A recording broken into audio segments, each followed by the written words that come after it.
네, 여러분 안녕하세요. 자, 이 리플이 최근에 SEC죠. SEC가 암호화폐 현물 ETF 승인을 무더기 취소를 하면서 그 불확실성에 의해서 조정을 겪고 있는 상황에서 추가적으로 은행업 라이센스까지 무산이 되면서 계속해서 조정을 이어가고 있는 모습을 보여주고 있는데, 관련된 사태는 방법과 어떤 이슈들인지 함께 살펴보도록 하겠습니다. 자, 뉴스를 보게 되시면 리플, 서클 은행업 라이센스가 끝내 어떻게 무산이 됐다라고 얘기를 하고 있고요. 뉴욕 증시 6대 기관이 반대를 하고 있다라고 얘기를 하고 있어요. 자, 내용을 보게 되면 리플 XRP 은행업 라이센스 취득이 끝내 무산될 것으로 보인다. 미국 은행 등 금융기관 협회가 이 리플의 은행업을 허가해서는 안 된다라고 반대 탄원을 내고 있다라는 거죠. 이 같은 소식에 이제 암호화폐 리플이 큰 폭으로 떨어지고 있는데, 미국 은행협회는 최근 리플의 은행 라이센스 취득 시도를 규제 당국이 차단해야 한다는 의견서를 제출했고요. 이런 가운데 SEC 소송 철회가 막판에 진통으로 늦어지면서 은행업 인가 신청을 제때 하지 못했다는 주장이 나오고 있다라는 거예요. 자, 그래서 뉴욕 증시에 이제 따르면은 변호사 존 디트는 리플이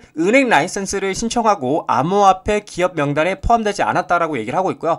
코인베이스, 서클, 비트고, 팍소스 등은 은행 인가 심사에 들어가 있는데, 은행 인가 절차는 기업의 규제 당국과의 합의에 따라 은행 또는 유사금융기관으로 운영될 수 있도록 해주는 장치라는 거죠. 그래서 존 디튼의 의문은 리플의 기존에는 금융혁신을 주도했다는 점에서 비롯된 것을 보이고 있고요. 특히 리플은 최근에 이제 12억 5천만 달러의 프라임 브로커 히든로드를 인수하면서 서비스 확장에 나선 상태인데, 리플은 현재 SEC와의 소송 마무리 단계에 있으며 합의가 확정되면은 은행 인가 신청과 같은 전략적 수순에 나설 가능성도 열려 있다라고 얘기를 하고 있는 거죠. 최근에 이제 법원은 리플과 SEC가 합의 절차를 위한 공동 요청을 받아들여서 소송을 일시 중단한 상태인데, 자, 여기서 중요한 건 뭐냐? 미국에서 가상화폐 기업들의 은행업 진출을 서두르고 있는데, 그 이유는 도널드 트럼프 대통령이 약속한 신가상화폐 규제 환경에서 전통적인 금융 시스템에 뿌리를 내리려는 전략의 하나라고 얘기를 하고 있다라는 거죠. 자, 그래서 제가 이 부분에 대해서 좀 여러분들에게 말씀을 드려보자면, 저는 좀 이런 관점이에요. 사실 짜여진 각본이다 라고 보여지는 부분인데,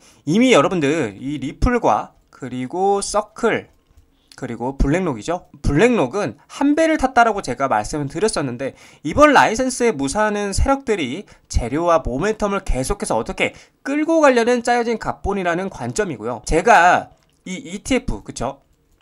이 ETF 관련돼서도 한번 말씀을 드렸었는데, 세력들의 ETF든 이 은행업 라이센스든 오히려 빠르게 승인해주면 안 됩니다. 자, 왜냐하면 빠르게 승인이 나게 되면 그 기대감도 같이 사라지는 거기 때문에 오히려 시장에서는 재료 소멸로 판단되고요, 물량을 다 팔아버릴 수 있다는 거예요. 그렇기 때문에 세력들의 입장에서는 계속해서 이 ETF와 은행업 라이센스에 아주 좋은 재료를 가지고 밀당을 하고 있다는 거예요. 일단 승인이 안 나더라도 단기적인 하락은 있을 수 있으나 이 기대감은 계속해서 살아있기 때문에 언제든지 어떻게 말아 올릴 수 있다라는 거죠. 자, 그래서 제가 말씀드리고 싶은 거는, 이미 시장은 구조와 시스템적으로 은행업 라이센스와 ETF를 승인할 수밖에 없기 때문에 두려워할 필요가 전혀 없다라는 거예요. 왜냐? 트럼프가 대놓고 밀고 있잖아요. 여기 말하고 있잖아요.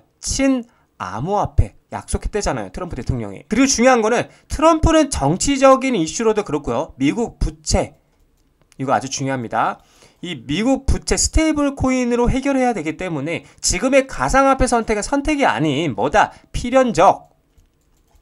필연적인 수순이라는 거예요. 그래서 우리는 대응 방법이 아주 쉬워요. 그냥 떨어지면 모아가면 된다고 계속 말씀드리고 싶은 거예요. 자, 그리고 중요한 거, 리플, 그리고 서클, 그리고 블랙록이죠.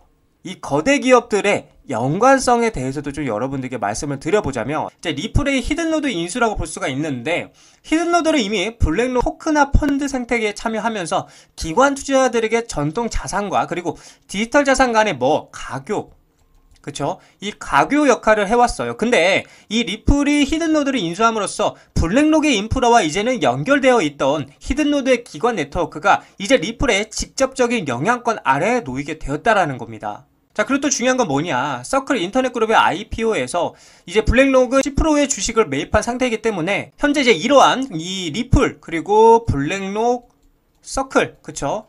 이러한 개별적인 움직임들이 합쳐질 때 우리는 리플의 글로벌 결제 네트워크와 그리고 XRP 레저, 서클의 강력한 스테이블 코인의 생태계, 그리고 블랙록의 막대한 기관 자금력 및 전통금융시장 영향력이 상호 이렇게 작용해서 엄청난 시너지를 낼 수 있는 거대한 그림을 볼 수 있다는 거예요.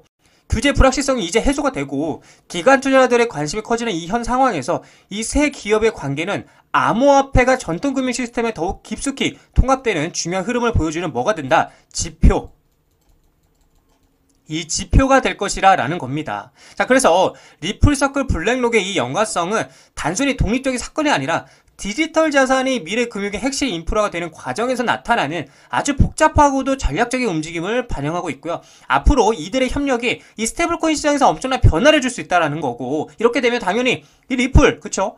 이 리플에게는 엄청나게 크나큰 호재가 될 수 있다라는 관점이다 라고 여러분들에게 말씀을 드릴 수 있겠습니다. 자, 리플 차트를 보게 되시면 결국에는 이제 이 고점을 계속해서 트라이 하다가 두 번 정도 실패를 하면서 다시 한번 조정을 받고 있는 모습인데, 자, 15분봉 기준으로 봤을 때에 여기를 보게 되면은 역 헤드앤숄더라고 저는 보여지는 관점이에요. 그래서 지금 중요한 거는 이 4,400원 라인이죠. 이 넥라인이라고 표현하는데, 이 넥라인을 돌파하고 이 상승, 파란색 선이죠. 상승 추세선 위에 안착해주는 그림이 나와주는 게 정말 중요하다. 그래야 다시 한번 이 고점을 어떻게 트라이할 수 있는 방향이 열린다라고 볼 수가 있는데, 근데 결국에는 이제 이 넥라인을 다시 한번 도전할 때에 돌파하지 못하고 다시 한번 꼬꾸라지게 된다라면 이 쌍바닥이죠. 이 쌍바닥을 리테스트하러 4,000 라인까지 다시 한번 떨어질 가능성이 있다라고 여러분들 참고하시면 좋을 것 같다라고 말씀을 드리고 싶고, 간단합니다. 그래서 지금 상승하는 이 반등하는 모습에서 상승 관점으로 볼 때에는 넥라인 돌파 후 상승 추세 라인 위에까지, 채널 위에 라인까지 안착해서 버텨주는 모습이 나와줘야 계속해서 상방이라고 말씀드릴 수 있고,